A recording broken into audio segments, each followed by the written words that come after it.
Hello gang, this is going to be my comparison between the Acer C7 and the Samsung Chromebook. I'm going to call it the Samsung Chromebook because that's what was on the box, and I don't entirely know if there's like a model number to it, but this is the $250 one, so I guess you could say the Samsung Chromebook 250. So we're going to compare the C7 to the 250 today, and these are both amazing machines. You can see my separate reviews for each of them, although I did this one first, so I did a lot of information about Chrome OS in this one. Then I came to this one, and I didn't want to repeat myself, so this is a little shorter. But here's my comparison of the two. So first off the bat, Chromebooks are very unique machines. They're not computers, and they're not, tablet interfaces which are limited, and they're not full-on computers which can do everything. They're not even in the middle. They're completely above it all or below it all, whatever you want to choose with that wording. They're a completely different breed of machine. So I'm sorry if I'm a little out of it today. I'm kind of sick, but I really want to do this, and my grandma's taking her Chromebook out of town in a few days, so I was like, get this out of the way. Because I love doing it. So off the bat, you have two similar-ish looking machines. The Samsung on the left, obviously, because of the branding, and although you might not be able to see it, here it is. Let's put them like this.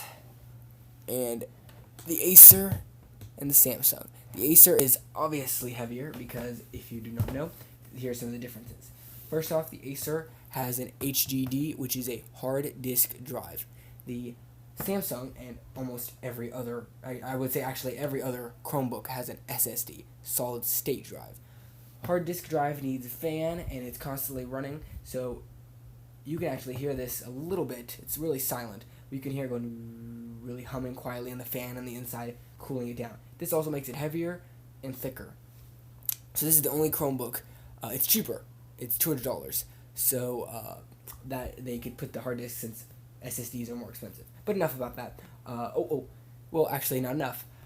This, since it has a hard disk drive, the $200 tablet, it has over 300 gigs of internal storage, which doesn't really make sense, which I will get into that. But each of these also come with, I think every Chromebook you buy comes with 100 gigs of free Google Cloud storage for 2 years. So, also, right here, the Samsung Chromebook, this has 16 gigs of internal storage, and these both have 2 gigs of RAM. Now, a little confusing, you pay $50 more for the Samsung, yet it has way less storage. This is what I think of when I see a cloud machine. 16 gigs of storage. What in the world, right? You don't need any space. It's Chromebook. It's a window to the cloud.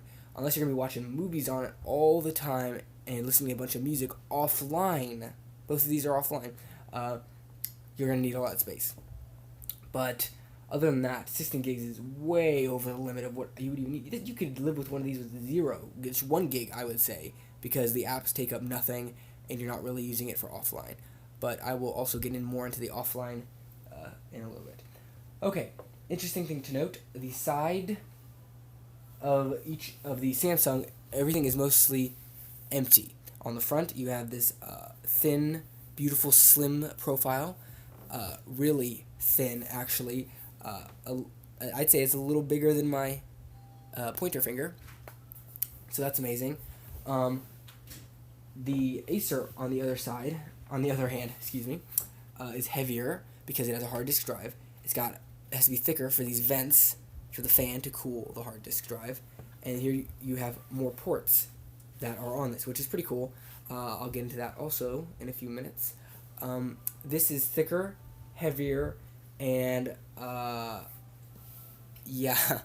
being that it has a hard disk drive, it's going to be heavier. So I'll show you the thinness next to them, each other, if you can see this. I'll put them right next to each other.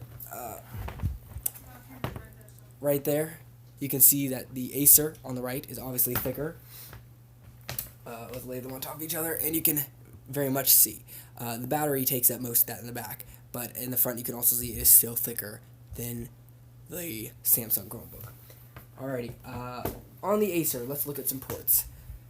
You have a VGA out port, you have an Ethernet cable port, you have an HDMI port, and a 2.0 USB 2.0 port right there.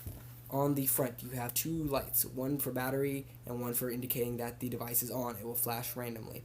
It's in sleep mode right now, and when it's on, it's blue. And then if it's low on battery, it will be flashing another light over there that you cannot see at the moment. On this side, you see a slot for a full-size SD card. If you have a converter, you can also put a micro SD in there.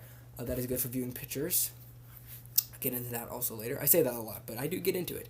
Over here, you have two more USB ports. One of them is being used by a wireless mouse, which I mentioned in this review for my grandma, and my mom also has one.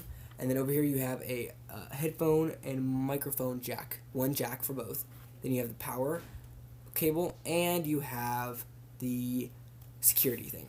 And on the back, you have nothing because the battery pops in, and my arms are already getting tired from holding this. So you have 1, 2, 3, 4, 5, 6, 7. Excuse me, 7 ports. I'm sure on the Acer tablet. Now, a lighter but still hard to hold with two hands like this. Samsung device has the mic headphone jack. It has one SD port, which does not pop out. It is a closed flap to keep it that slim look, even when the thing is plugged in. You have an HDMI port. You have a 2.0 port, which is being with the wireless mouse. A 3.0 port, power, and the GSM slot for a SIM card. Then nothing on the side. So you have 1, 2, 3, 4, 5. You have 5 ports on here versus the 7 ports on here. So you have, let's see, on the Acer you have 1, 2, 3 USB ports. So 3 USB on here and 2 on this device. One of them being 3.0. This has no 3.0 support. But strangely enough, some things don't work with 3.0. It's a little weird. This has one HDMI port on the Acer, and this has one HDMI. But here's the kicker. The Acer has a VGA port, but for $50 more, you get this product, which does not have a VGA port. So if you do need to be doing a projector style with that do not support HDMI, or plug it into a monitor that does not support HDMI, you're going to have to go with the Acer, because the Acer is the only one out of these two that supports VGA. Unless you have HDMI support, then you're pretty much doomed when it comes to screen sharing like that anyways, unless it's supported HDMI. So in terms of processing power, let's open them both up. And then on build quality, the Acer feels heavier, therefore it may seem well built compared to this one. Let me turn brightness on high on both of them. Okay, so Samsung, really smooth, really fast. When you're holding it and going around and messing around with it, it's so light, it feels like a cloud. So it's aptly named for cloud sharing and such. But on performance, they're both really good. Let me see. I doubt this will show anything, but let us put the mices on each of these, and that might have not shown anything, so I might have been a little delayed, but let me try one more time to see if we can gauge the reaction time. So they both did about the same time, so you can't really tell. The screen quality is definitely brighter and better on the Samsung. $50 more, you're going to get probably better quality. They both have multi-gesture touchpads for gestures, like going up and down with 2 fingers and swiping left to right. The trackpad is bigger on the Samsung than it is on the Acer, something to think about. I love the trackpads. My family does not. So it's up to you. Wireless mouses are supported. So let's pop open Chrome on both of them at the same time and see. There we go. So it seems that this is faster in some cases. I've noticed the Acer is. So that's up to you. Not even really that big of a difference, but like I said, in screen quality, this is a really clear screen. So, and this is brighter and more color saturation. So it's all up to you completely if you're going based on the screen quality. They both have webcams up top. The screen sizes are both the same. It's just, $50 more, you're going to get a little nicer looking machine. Thinner, lighter, less space. Both of them play really well with speakers. Let me pop open some music on this one. and test it out. I'll pop open some music on here. Actually, I don't think there's any music on this one. We'll have to see. My mom doesn't listen to music, but my grandma does. So, both, this one looks a lot crisper and cleaner, just so you know. If you can see the clear between the thing and up here, it's a little more foggy looking. So, if you're going for looks and impressing people, I definitely would go with this. I actually prefer this one. It's lighter. If you could bring the speed and quality of internals to this with keeping the SSD drive, I would definitely go with this one. Okay, it looks like there's no music on there, so I'll have to start on here and we'll play a little song. And I'll go over here and find something to listen to so we can compare the sound of the speakers. Let me turn the volume up.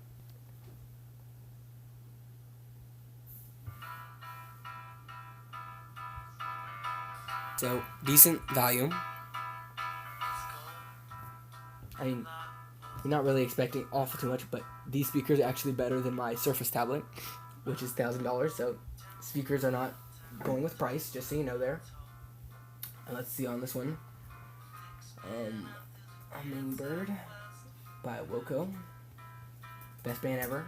So the volume's pretty good on there. Let's take a look at it over on the Samsung. See how the volume performs. And this is on YouTube too.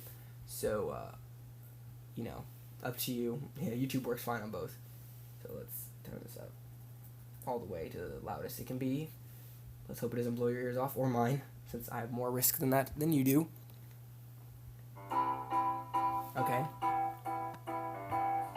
Definitely deeper volume on this, if you can hear that.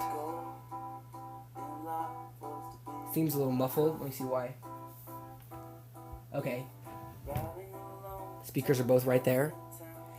The sound sounds fuller on here, and that makes it a little louder sounding.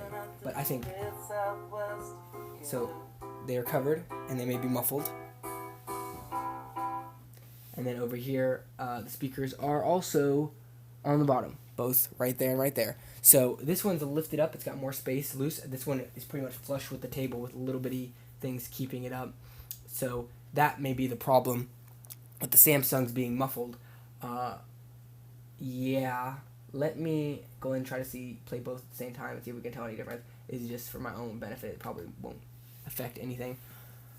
So like I said, offline use with these things, you're not going to really be expecting a whole lot from these devices.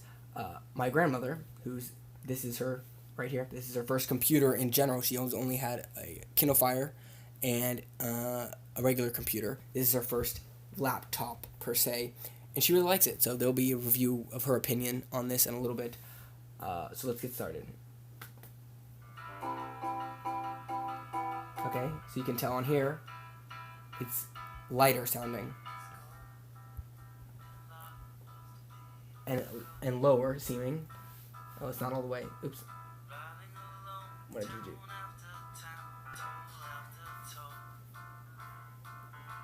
So, on this one, it's lighter sounding, but on here you have more rich, full volume. And they're kind of muffled, like I said, so if you lift it up, it even sounds better. So with speakers, I would definitely go with this one. The quality is definitely better. So all in all, I would definitely go with, if you're going on looks and main, you know, how it looks. I mean, if you're going with that, then I would definitely go with this. But if you're going with hard drive space and a little extra weight, definitely go with this. So it's up to you in the end. If you can spend extra $50 and don't mind losing some hard drive space, definitely go with this. But if you want to have a lot of offline use, I would go with the Acer C7. So I hope you enjoyed this review. If you have any questions, please send me a comment and please like this video.